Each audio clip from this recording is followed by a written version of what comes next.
¿Qué tal? ¿Cómo les va? Hoy tenemos el gusto de tener como invitado a Carlos Caballero Martín, varias veces diputado, convencional constituyente. En abril se elegían los constituyentes en el 94.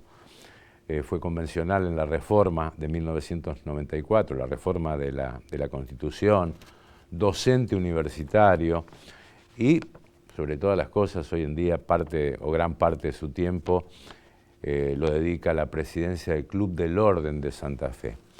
Un club muy ligado a nuestra Constitución, ¿no? Vamos a hablar de estos temas con Carlos Caballero Martín en Perfiles de hoy.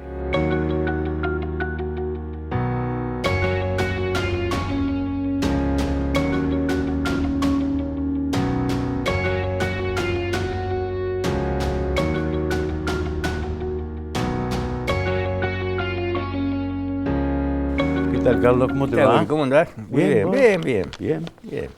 Bueno, Mejor viéndote a vos acá. bueno, contame, ¿cómo nace la historia del Club del Orden? Interesante.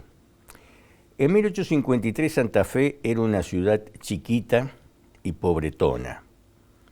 Entonces Urquiza, después de Caseros, decide que, por el acuerdo de San Nicolás, que invitaba a hacer el Congreso General Constituyente, se haga acá.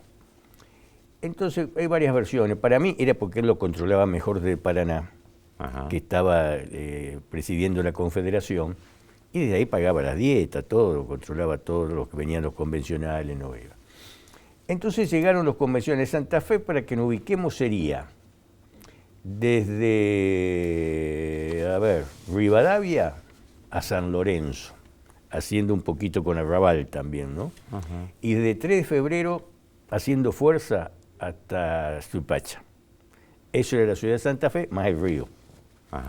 Bueno, siempre, no todo era edificación, ¿no? Siempre un poquito de Arrabal, pero era la parte urbana.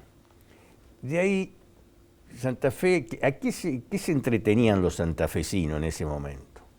Bueno, en algún lugar jugarían a las cartas, se jugaba mucho a las carreras cuadreras, era el entretenimiento, o sea, eran burreros ya en 1853, no es cuestión de ahora esto, ¿no? Y entonces las mujeres en verano, no había clubes, no nada, concurrían al Parque del Sur, los varones también, a bañarse. Pero cuando llegan los constituyentes, no hay un espacio social de unión, un club, no hay nada. Estaba Merengo, en el cual se alojaban dos, pero que era una fábrica de alfajores, no era para nada más. Habrá habido algún despacho de bebida por ahí, que no era lo ideal para ese espacio de intelectuales que venían. Entonces, un grupo de santafesinos, que esto es interesante, porque estaban los cuyistas, que respondían a José María Cuyen, y los anticuyistas. Y se ponen de acuerdo los dos sectores y van el 27 de febrero de 1853 a la casa de José María Cuyen y deciden fundar un club. ¿Por qué se llama el orden? No sé. Algunos dicen que por alguna influencia masónica, porque el primer club del país fue el Progreso de Buenos Aires y el segundo fue el Orden. Orden y Progreso, ¿no? Orden y Progreso. La bandera de Brasil es Orden y Progreso también. No sé que la cosa venía por ahí, pero bueno, se le puso el Club del Orden. Otros dicen que era un poco políticamente para ordenar el país, que estaba un poco desordenado y hacer la confederación. Bueno, y ese fue un espacio de asistencia de los convencionales del 53, junto a, no diría sociedad, sino junto a destacados santafesinos, comerciantes. Ahora, pero nace como club social. Como club social. Pero cuidado, cuidado, porque fíjate vos que el estatuto dice que hay que poner, porque muchos eran comerciantes, que hay que poner todos los días en la puerta una pizarra. Y esa pizarra va a decir los precios que la mercadería entra y salen del puerto. Para mí también es un antecedente de la Bolsa de Comercio, que vino después, ¿no? Ahora, eso estaba emplazado en General López. General López, de la Casa del Brigadier, frente a los tribunales, 2 casas para el este. ¿Y cómo llegaban los convencionales en aquel momento? Y de varias formas, a Santa Fe. Llegaban por barco, llegaron muchos. Después llegaban en carreta, en esto, en lo que hubiese. Para colmo eran algunos que no estaban acostumbrados al calor santafesino, porque llegaron mucho antes pero lo agarró enero acá, mató de levita, de esto, de que no sabían qué ponerse. En algún lado tenían que tomar algún refresco, ¿no? ¿Y deliberaban ahí? No, deliberaban en el Cabildo. En el Todavía Cabildo, estaba ¿no? el Cabildo. Pero algunas cosas se han hecho sí, ahí. pero Algunas las cosas tertulias, la mesa chica, me ahí parece ha que funcionado, sí, ahí ha sin lugar a dudas. funcionado, Sí, ¿no? sí. Había debates muy grandes. Uno era la religión, si iba a ser una constitución laica o una constitución dogmática con la religión. Había de todo ahí. Sobre todo en la fundación del club había católicos, había ateos, había masones, había de todo, había una mezcla de Musetta y de Mimí, diría el tango, ¿no? Ahora, bueno, nace la Constitución ya el 1 de mayo, ¿no? Te agrego una cosita del club, digo, constituyente. Antes que nazca, 3 constituyentes se casaron con 3 santafesinas. Y esas se conocieron los bailes del Club del Orden. No se van a conocer ni en el Cabildo, ni en el Parque del Sur. Está bien. Bueno, ¿sí cómo era? Y bueno, se llega a la sanción de la Constitución, ¿no? 1 de mayo. ¿Cómo se recuerda ese día y el papel también del Club del Orden? Bueno, ese día se recuerda porque la iglesia empezó a un tañir de campanas. Se convocó al pueblo de Santa Fe frente al Cabildo. Facundo Zuviría estaba en contra de la aprobación de la Constitución, era el presidente, decía que no era el momento, y cuando se aprueba por mayoría, por gran mayoría, y Facundo Zuviría pide ser el primero en ir a jurarla. Eran ejemplos de otra época, ¿no? Había curas también en el como convencional, pero Fray Mamerto Chiu, que dicen que fue el orador de la Constitución. Y desde ahí sigue el asunto con Paraná y se instala el gobierno en Paraná. Viene Urquiza a jurar como primer presidente constitucional, y entonces ya ocupa el lugar de presidente de la Confederación ya constitucionalmente en Paraná. Sí. Ahora, después vino la revancha de Mitre, ¿no? Sí, que no está muy claro qué pasó en Cepeda, ¿no? No, pero... Algunos dicen que los masones le dieron orden a Urquiza que se vaya.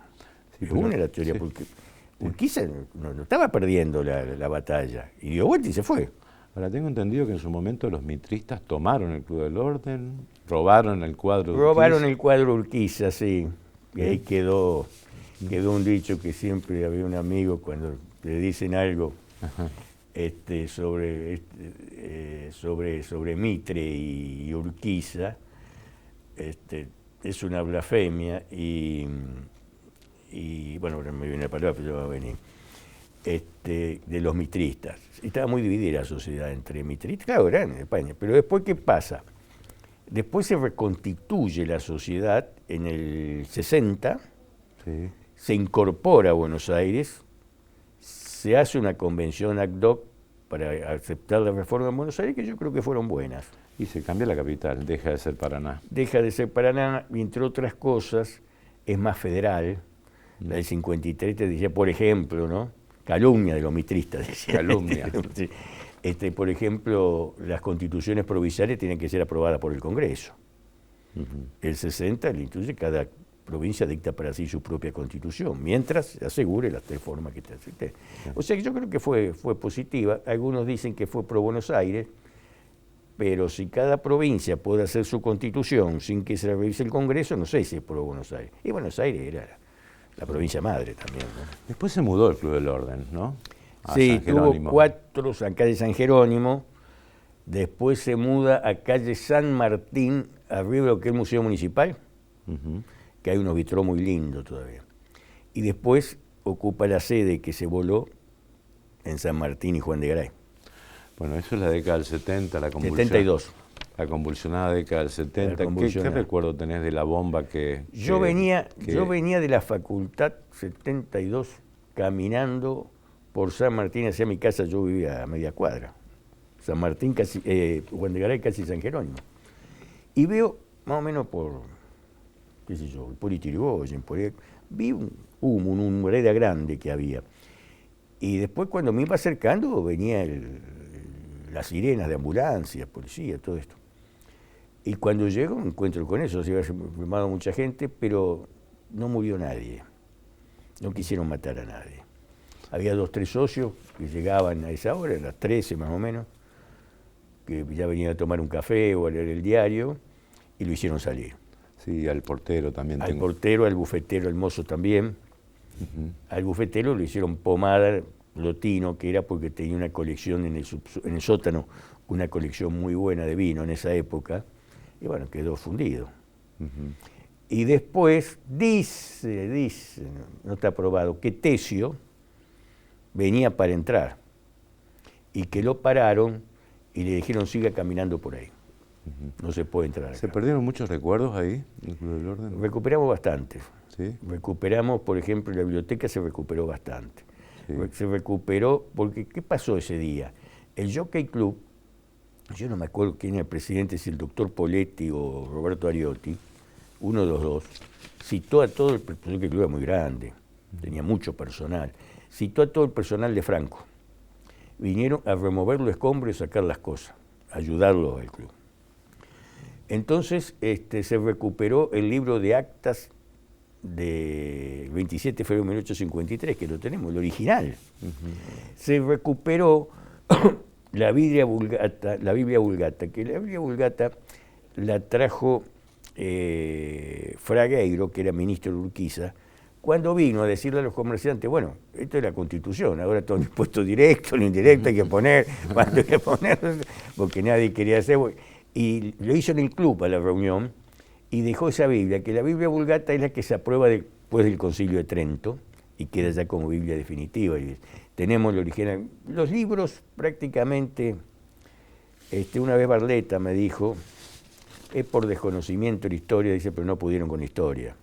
Sí. Y después quedaron, se cobró un seguro y había 2 alternativas a comprar. O la residencia allá de Avenida Siete Jefes, de Stamati, o entra en juego la casa de los Iturraspe, que es la actual. Claro. Pero ¿qué pasaba, Willy? Acá era gente más del centro-sur. Allá tenía que tomar un tranvía, o un colectivo, o un taxi, llegar hasta allá, quedaba tras mano. Sí. Entonces la familia Iturraspe ofrece, que eran todos socios, esa institución y esa casa, mejor dicho, y se compró eso. ¿Y el acta de la Constitución dónde está? El acta de la Constitución, el original. El original. Que es como una libreta de carnicero, esa de carnicería que había antes, del almacenero grande. Eso estaba en una caja fuerte en el Senado de la Nación. Entonces, el diputado Jorge Gentile, diputado demócrata cristiano por Córdoba, constitucionalista, sale diputado y se interesa por el tema, y no lo encontraban. Y por ahí un empleado dice, debe ser esto, dice. O sea, ahí estaba el libro sagrado de la Constitución. El libro sagrado. Entonces Gentile le hace todo un procedimiento, hacen un templete con una temperatura, todo científicamente, para que no se desaparezca ni sufra ningún daño, y está en el Salón Azul del Senado. Y yo tengo un proyecto de traerle al Museo de la Constitución. ¿No debería estar acá? Pero claro que tiene. Si se hizo acá, se reformó acá, se debatió acá. Se juró acá, ¿por qué tiene que estar allá? Ahora me han dicho que forma parte del ceremonial, que a mí no me achica eso, porque ahora los presidentes cuando pasa se inclinan antes de ir a la Asamblea Legislativa. Bueno, que se vengan a inclinar acá. Una pequeña pausa, ¿te parece? ¿Cómo no? Con mucho gusto. Seguimos con Carlos Caballero Martín.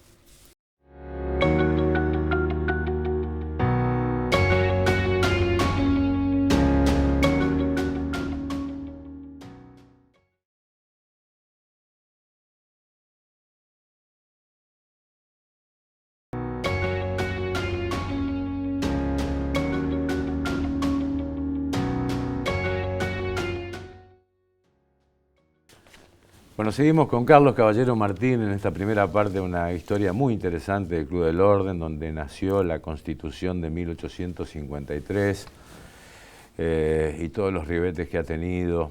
Y bueno, mucha agua ha pasado por el puente, la reforma del 60, algunos dicen que es un error histórico haber incorporado a la provincia de Buenos Aires. Sí. Porque, bueno, impone... Pero unió el país también. Unió el país, pero también creo que profundizó un centralismo bastante importante en el mundo. Que aún hoy persiste, ¿no? Claro. Después llegamos a distintas reformas, hasta la última del 94, fuiste convencional allí, ¿no?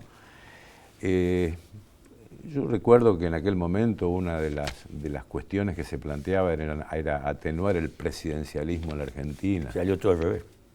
¿Y ahora?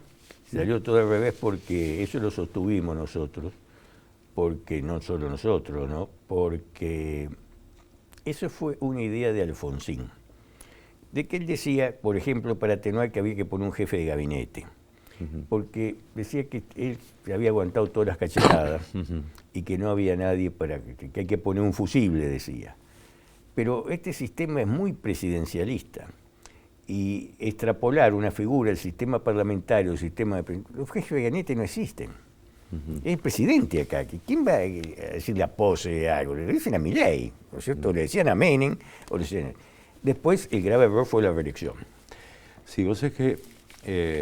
a ver, que fue también parte del Pacto de Olivos. Sí, por supuesto. No. Pero yo recuerdo un discurso de Alberto Natale, en la Constitución, donde se oponía a la reelección, quería mantener una presidencia de 6 años, porque decía lo siguiente, ¿no? El primer año un presidente se sienta para ver qué pasa, se instala. El cuadro de situación, qué es lo que tiene, ¿no? En el segundo elabora los proyectos.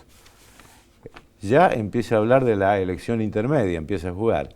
Y en el cuarto año ya habla de la reelección. O sea que se vive de elección en elección. En el de 4. En el de 4, sí. ¿no? En cambio el de 6, el primero se instala, el segundo comienza a gobernar, gobierna segundo, tercero, cuarto y quinto, ponerle que el sexto prepare su vida.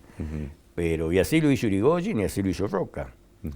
Perón después en el 49 trae este problema de la reelección. Y bueno, fue durante... Alfonsín con el Consejo de Consolidación de Democracia, como quedó eso en el medio, ahí quedó como que si él no lo quería. Pero hay una embriaguez, diría Balbín, ¿no?, de poder en algún momento, y son empujados los presidentes a que pueda ser reelecto. El Pacto de Olivos, los que llevan adelante la negociación es Cotino Sigli y Barrio Nuevo. Barrio Nuevo... Menem lo llama a Barrio Nuevo y le dice que a ver cómo podía hacer para convencerlo a Alfonsín de que hacer esto. Y Barrio Nuevo lo llama al Coti, que es negociador todoterreno. Y le dice, así textual, después que hablan, que toman un café, conversan todo, tenés que convencerlo al viejo. El viejo era Raúl Alfonsín, que no era viejo todavía. Y bueno, fue el Coti y lo convenció, y ahí se hizo la reunión en Olivos, la primera que fue un sábado. En esa reunión Duhalde venía a jugar al tenis con Menem, no sabía nada Duhalde, porque Duhalde era el futuro candidato a presidente. Sí, hay un libro donde Alfonsín asegura que si no pactaba, la reforma salía igual. Bueno, yo le pregunté 2 veces. Le pregunté una vez y le pregunté la segunda. La segunda fue acá, en un acto que hizo el Colegio de Abogados, fuimos a comer al Rincón, y bueno, me distinguieron, estuve sentado al lado de él, y digo, doctor, ¿por qué le dio la reforma? Ya me lo preguntó, me dice usted eso, se acordaba de todo. Después lo fui a visitar 2 veces al departamento en Santa Fe. Y me dice, porque la sacaban igual, me dice. Claro, porque andaba Durañón y Bedia diciendo que eran 2/3 de los presentes, y no del total, pero la doctrina lo toma como el total y todas... El 49 se armó un lío porque no dejaron los peronistas incorporar a los senadores de Corrientes, porque votaban en contra y no le daban los 2/3 en el Senado, que por eso siempre se le atacó. Pero yo digo, sí, pero la sacaban igual, pero iba a ser un escándalo también todo esto. Bueno, políticamente, pero fíjate vos cómo fueron las consecuencias, inclusive para su propio partido, Alfonsín, ¿no? Carlitos, otro de los objetivos que tuvo la reforma del 94, estamos a 30 años, no era únicamente atenuar el presidencialismo, sino realmente hacer un país federal. Claro. Hoy, ¿cómo lo ves? Bueno, pero no por la Constitución. O sea, No. pero porque la Constitución, el único problema tiene que la coparticipación, que va a ser de cumplimiento imposible, que es el 75, inciso 2. Pero ¿por qué se hizo ese artículo? Porque los gobernadores peronistas, que eran convencionales, no querían aprobar una cláusula de coparticipación así nomás porque le tenían miedo a Cavallo. Cavallo tenía mucho poder. Entonces, si no salía como decían ellos, se iban de la convención y dejaban sin quórum. Porque cada gobernador se llevaba a sus convencionales. Reutemann se llevaba lo suyo, Palito Ortega se llevaba lo suyo, Moines se llevaba lo suyo. Bueno. Y entonces se hace la primera videoconferencia en Santa Fe. Y yo creo que el bloque justicialista de Laura Alberdi, me parece. Y desde ahí se hizo la videoconferencia con el que decían el flaco Bauzá, que era secretario general de la presidencia. Y Bauzá no los convence. Salieron y se iban nomás los gobernadores. Entonces lo hicieron venir a Bauzá. Así que se tomó un avión y vino, bueno, y ahí llegaron a eso de que cada legislatura tiene que aprobar, sacando ahí el antecedente americano para hacer una enmienda, pero los americanos dicen 2/3 de la legislatura, acá no. Ahora, si cada legislatura tiene que aprobar la coparticipación, ¿qué pasa con una que no la apruebe? Lo saca de la coparticipación. No. Pero ese fue, llegó en la negociación. Claro, pero ese es un aspecto, ¿no? Pero, digamos, hay que convenir. El de regiones no va a funcionar más que algo hipotético, porque no tiene poder sancionatorio de normas. Sí, pero es decir, llegando hoy en día, vos tenés un poder central muy fuerte, Sí. donde, bueno, se manejan los subsidios de transporte, se hacen aportes discrecionales, ahora, bueno, revisando este tema, el tema de haber delegado la educación a las provincias, haber eliminado el incentivo docente, la salud, la energía que sale más cara en el interior que en Capital Federal o el AMBA, el transporte, etcétera, etcétera. Claro, porque los gobernantes han buscado el sentido electoralista de hacer el AMBA, ¿no es cierto?, entre Cava y provincia de Buenos Aires, donde se mueven, qué sé yo, millones y millones de personas por día. 40% del padrón electoral. El 40%. Por eso, la elección directa, yo cuando se votó eso le rendí un homenaje que me felicitó Iván Cullen a la elección indirecta que todavía persiste en los Estados Unidos. Sí, cada estado aporta sus electores. Sus electores. El que gana se lleva a todos los electores, eso sí. Sí. Pero acá el problema es que Argentina por ahí no tiene cultura cívica. Entonces los electores se fugaban. El último fue en Corrientes, hubo que hacer 3 veces, 3 convenciones distintas para lograr destrabar la cosa, porque se fugó un elector radical, ruso, buzo, algo de eso era, que todavía no apareció, dicen que está en Paraguay, qué sé yo, y dejó sin quórum a la convención. Entonces después vino Claudia Bello, de interventora, creo, y se hizo otra convención y no lograron tampoco, no me acuerdo qué eran los tercios, la tercera fue de Durañón y Bedia, interventor, y se hizo y la tercera salió, porque no podían sacar el sistema indirecto. En pocas palabras, Carlito, ¿cuáles son las deudas pendientes o la deuda pendiente o la gran deuda pendiente de la reforma del 94 en tu criterio? Qué sé yo, el Banco Federal no se va a poder hacer nunca tampoco, porque ¿qué provincia va a poner? Catamarca va a poner plata ahí para prestarle a Cava. O sea, esas fueron cosas teóricas. Yo creo que una es el federalismo, quizá la más importante. Y dentro del federalismo lo que no hay acá en esta Argentina son los controles, son los que fallan. Acá fallan todos los controles, bueno, su gran mayoría. Tener ejemplo de la ruta, tener ejemplo de esto. Cuando las cosas estaban concesionadas, funcionaban mejor. Yo me acuerdo, mira, yo hice un viaje, qué sé yo, tengo un tiempo compartido en Bariloche hace muchos años. Bien, y entonces mis hijas eran chiquitas, y fuimos para ir a Victoria, llevé a Don Abuelo. Y la guía de turismo hablaba en castellano. Lo único que entendíamos español éramos nosotros. Todos los demás eran yanquis, alemanes, que no veían nada. Pasaba frente a Perito Moreno, tocaba, y no sabían ni qué pasaba. Entonces yo le dije a la Comisión de Privatizaciones, por nota pidiéndole que por favor pusieran a alguien que hable inglés, por lo menos para el turismo, ¿no? Y enseguida lo hicieron. Entonces había un control que se hacía sobre las cosas. Dentro de todo también hubo arreglos, ¿no? Pero acá faltan los organismos de control en todo. Y que sean concomitantes al poder. Claro, ¿No? Porque terminan los gobiernos y empiezan los procesos judiciales a los exfuncionarios. Sí. ¿Quién dijo la otra? Bueno, hay un colega tuyo, pero que está en Portugal, no me acuerdo quién era, que dijo, cuando hay elecciones y tal resultado, no miren quién gana, de vuelta y miren la justicia, dijo. Gracias, Carlito, No, muy al amable. contrario, gracias a vos. Carlos Caballero Martín pasó con nosotros, gracias Jessy, Selene, gracias Agustín. Nos despedimos hasta nuestro próximo encuentro.